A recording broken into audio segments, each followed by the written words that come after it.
그 아이 내 아이 아니야. 고자동은 자신이 막 들은 그 한마디를 도무지 믿을 수 없었다. 100일잔치까지 치렀던 아이, 온 가족이 돌본 그 아이가 사실은 아무 관계도 없는 타인의 피라니. 일주일 전 술도가 앞에 놓인 흰 상자 하나가 전부를 흔들었다. 택배 상자 안엔 한 장의 USB와 짧은 쪽지가 있었다. 한이는 내 딸이 아니다. 고자동, 진실을 알고 싶다면 파일을 열어봐. 파일을 재생하자 CCTV 화면 하나가 떴다. 장미애가 병원 신생아실 앞에서 전화통화를 하며 한 아이를 안고 나오는 장면이었다.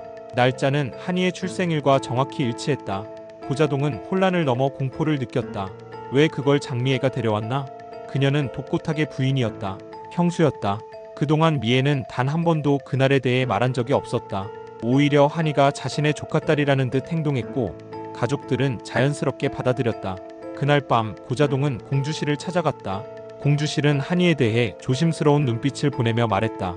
사실 나도 오래전부터 의심했어. 아이가 이상하게 미애씨랑 닮질 않더라고. 그런데 중요한 건 그게 아니야. 고자동이 눈을 들었다. 공주실의 표정이 차가워졌다. 그 아이 오범수와 관련 있어. 순간 공기가 식었다. 오범수, 술도가를 벗어나 거칠고 위험한 인생을 택한 문제적 인물. 그는 가족이 아니라 골칫거리였다. 도박, 사기, 그리고 은근한 협박까지. 누군가는 그를 감옥에서 봤다고도 했고 누군가는 아직도 주변에서 얼쩡거린다고 했다. 공주실은 천천히 고개를 끄덕이며 입을 열었다. 내가 일하던 클리닉에 왔던 여자가 있었어. 이름은 기억 안 나. 근데 그 여자가 말했어. 오범수 애 낳았다고. 근데 연락이 끊겼대. 그게 딱 한이 태어난 시기야. 그 말을 들은 고자동은 온몸이 얼어붙는 느낌을 받았다.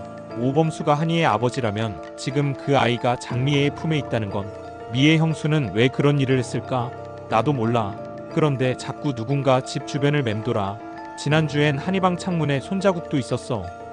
공주실의 말이 끝나기도 전에 고자동은 바로 형 독고탁을 찾아갔다. 형은 술도가 안에서 장독대를 닦고 있었다. 형수한테 한이 진짜 친엄마냐고 물어본 적 있어? 탁은 처음엔 어이없다는 듯 웃었지만 동생의 표정을 보고 자세를 고쳐 앉았다. 그 얘긴 왜? 형도 의심했었지? 아닌 척 하지 마. 다들 알아. 미애 형수 아이 낳은 적 없잖아. 잠시 침묵이 흘렀다. 탁은 낮게 한숨을 내쉬었다. 나도 몰랐어. 근데 가끔씩 자다가 악몽을 꿨어. 미애가 아이 안고 울고 있는 꿈. 그 얼굴이 너무 낯설어섰겠지. 근데 그게 꿈이 아니라 기억이었나 봐. 그날 밤 독고세리는 가족회의를 제안했다. 오강수, 고자동, 공주실 그리고 자신까지. 장미애는 회의에 불참했다. 연락이 두절된 상태였다. 그 자리에서 독고세리는 자신이 확보한 의료 기록과 DNA 검사 결과를 꺼냈다. 이거 병원 쪽 지인 통해서 어렵게 구했어. 한이의 혈액형과 미애 이모의 유전자는 전혀 일치하지 않아. 그리고 그녀는 봉투 하나를 꺼냈다. 오범수의 이름이 적힌 법적 친부 증명서였다. 한이는 오범수의 딸이야. 그 순간 모두가 말을 잃었다. 하지만 더 큰 충격은 아직 남아있었다. 고자동이 말을 이었다. 한이를 누군가 데려가려 해. USB 보낸 사람이 협박도 했어. 진짜 엄마가 돌아온다고. 공주실은 그 말을 듣고 자리에서 일어났다. 내가 오늘 들은 소문이 있어. 오범수가 최근 부동산 사기로 몇 억을 잃었대. 그런데 아이를 두고 보험 이야기를 했다고 하더라고. 애가 있으면 회복할 수 있다고. 모두가 침묵에 빠졌다. 한이는 이제 단순한 아이가 아니었다. 누군가에게는 돈줄이었고 누군가에게는 죄책감의 산물이었고 누군가에게는 진실을 숨기기 위한 도구였다. 하지만 그 아이가 진짜로 사라진 건 다음날 아침이었다.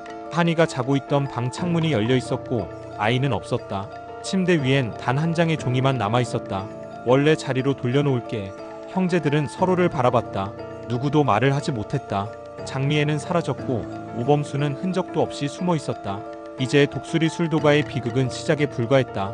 고자동은 멈춰선 채로 핸드폰 화면을 바라보고 있었다. 장미애의 얼굴이 남긴 마지막 영상은 단서이자 미끼처럼 느껴졌다. 오범수가 아이를 팔려고 했던 걸 알아버렸다. 이 말이 의미하는 건 한이는 단순한 분쟁의 대상이 아니라는 것이다. 이미 오래전부터 누군가는 한이를 상품처럼 여기고 있었고 누군가는 그걸 막기 위해 자신의 인생을 걸었다. 그런데 왜 지금? 고자동은 공주실과 독고세리를 모아 다시 회의를 열었다. 세리는 침착하게 말했다. USB를 누가 보냈는지 아직 우리는 몰라. 그리고 영상 속 배경 병원 같았어. 조명, 바닥재, 그리고 창문 크기. 내가 아는 병원 두 곳 중 하나야. 그녀는 노트북을 펼쳐 두 개의 병원 로비 사진을 띄웠다. 장미의 이모가 일했던 병원은 은산 여성클리닉. 하지만 이 영상은 거기 아니야. 저 창은 서림산 부인과야. 공주실의 눈이 커졌다. 서림산 부인과? 예전에 오범수 누나가 일했던 곳 아니야? 순간 세 사람 모두 눈빛을 교환했다. 지금은 폐업했지. 5년 전쯤 의료사고랑 관련돼서. 고자동은 망설이지 않았다. 바로 차를 몰고 서림산 부인과가 있던 자리로 향했다. 도착한 그곳은 담쟁이 덩굴로 절반쯤 덮인 낡은 건물이었다. 하지만 이상한 건 건물 내부 곳곳에 최근 누군가 출입한 흔적이 있다는 것이었다. 커튼은 열려 있었고 바닥엔 신선한 신발 자국이 남아 있었다. 그리고 2층 한쪽 방, 오래된 캐비닛 서랍 속에 작은 봉투가 있었다. 봉투에는 또 다른 USB와 쪽지 하나가 들어 있었다. 진짜 엄마는 죽지 않았다. 다만 사라졌을 뿐이다. 장미애가 데려온 건 그녀의 선택이 아니었다. 고자동은 돌아오는 길 내내 머릿속을 굴렸다. 진짜 엄마는 죽지 않았다는 이 말은 무엇을 의미하는가? 그리고 선택이 아니었다는 문장은 장미애가 한이를 훔친 게 아니라 지시받은 것이라면 그녀가 이용당했을 가능성도 있었다. 그날 밤 독고세리는 미애의 오래된 사진첩을 꺼내 펼쳤다. 그 속에서 흘러나온 것은 한 장의 병원 명찰이었다. 정인서 간호조무사라는 이름. 생전 처음 보는 이름이었다. 고자동은 단숨에 병원 조무사 임명 DB를 검색했고 놀랍게도 정인서는 6년 전 신생아 유기 사건의 핵심 증인으로 지목됐던 인물이었다. 하지만 사건은 증거 불충분으로 흐지부지 종결되었고 정인서라는 인물은 그 후 실종되었다. 정인서 설마 그게 장미애의 옛 이름? 세리는 입을 다물지 못했다. 고자동은 곧장 병원 관계자 명단을 조회했고 하나의 연결점을 발견했다. 정인서와 오범수는 과거 동일 병원에서 일했던 기록이 있었던 것이다. 이제 퍼즐은 점점 맞춰지고 있었다. 장미애는 단순한 인물이 아니었다. 그녀는 정인서라는 이름으로 신생아 유기 사건의 목격자였고 그 아이가 바로 한이일 가능성이 높았다. 그렇다면 그녀는 한이를 데려온 것이 아니라 보호 중이었던 걸까?